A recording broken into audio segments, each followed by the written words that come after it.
How's it going, guys? Today I'm going to be showing you how to make speed garage like Soul Mash Transit System. It's been a while since I've uploaded. I've now moved back to England. I've obviously been living in Australia for the past year. I'm going to be back in the swing of things, posting at least once a week. This is what the remake of Soul Mash Transit System, Nobody Else, sounds like.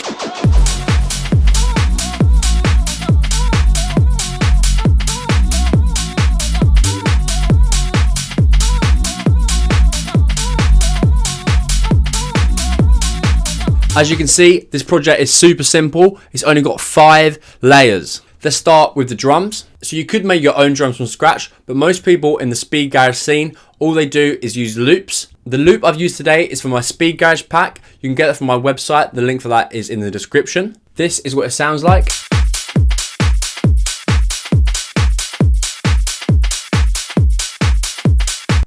The key to a good speed garage loop is very heavy hi-hats, very thumpy kicks, and lots of swing. I've covered in other videos how to make these from scratch, so in this video I'm not going to. We're now going to move on to the bass, which I will show you how to make from scratch. This is what the bass sounds like.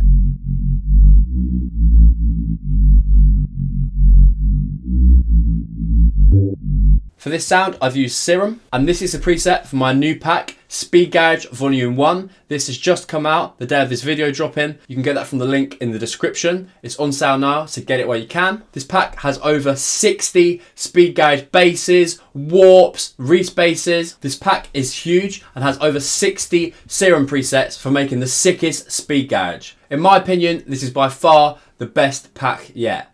Great, guys, so this is the patch. So we've got a harmonic morph. So if you go to analog, so if you go to digital, you select harmonic morph, that's easily findable. Same on oscillator B. They've both been pitched down by 2 octaves, and the fine tune plus 32 on the second and minus 32 on the first.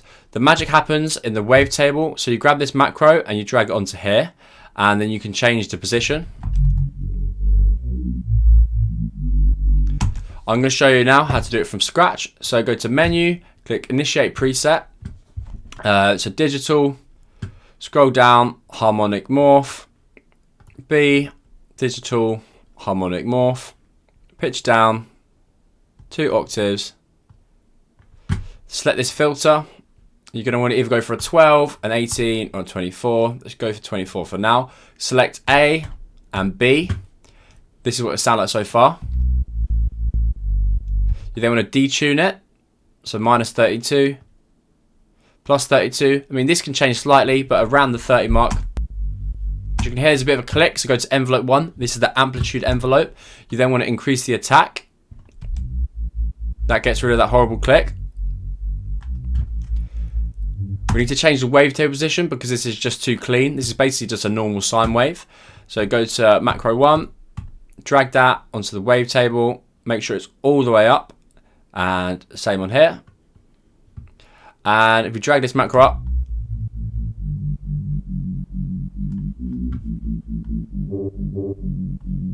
select mono, and then obviously you can tweak it and play around like I have. So yeah, that's pretty much how you make that from scratch. You can also add effects. So yeah, that's how you make that from scratch. Obviously on my one, I've tweaked it more so it's more precise, and you can also change the cutoff through the filter, open it more and less. Great, and if we have a look at the MIDI for the bass, we're in the key of S sharp minor. We just follow up the pattern. We need to make sure we've got this little space here, as you can see. There's that little space, otherwise it's going to sound too together and it won't really have that speed gauge effect. So if I show you, for example, and I click legato, I mean, it works, but it's not. There's not as much sort of rhythm to it, especially when it comes to like this bit over here.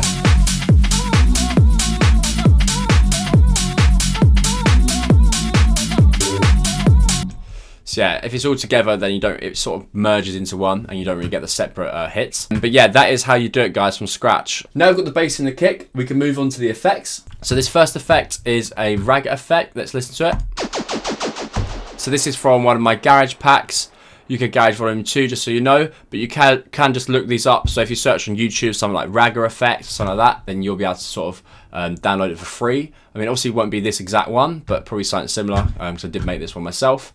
But yeah, if we have a look at the reverb, so that's on 32%. So that just helps it sort of flow into the drop. Without it, if I take these effects off, it's quite abrupt. So it's like, oh, it just cuts off a bit too soon. So this reverb really helps to smooth your transitions before the drop. So it sort of flows in. Same with this delay. I've just got that on a fairly mid sort of setting.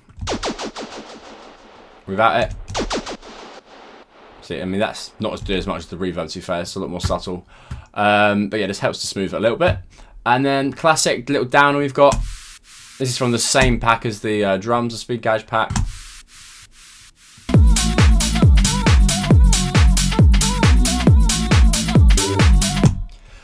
So yeah, effects are really important when it comes to Speed Gauge and getting that sort of sound. If you check out that Speed Gauge Volume 1 pack, we can have a look for some effects on here. So we've got some ragga effects. So if we do the same sort of thing, it's a little bit slow. It's got a warp on. Maybe cut that last one off. Okay.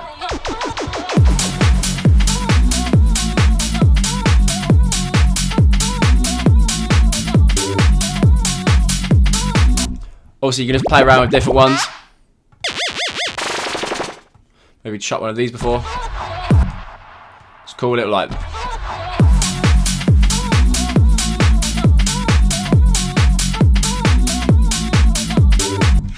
Yeah, I mean, that's pretty cool, to be fair. Could even keep that in. Great, and lastly, we've just got the vocal. So this is just ripped from the track using LAI. I've also linked that below just so you can find that website.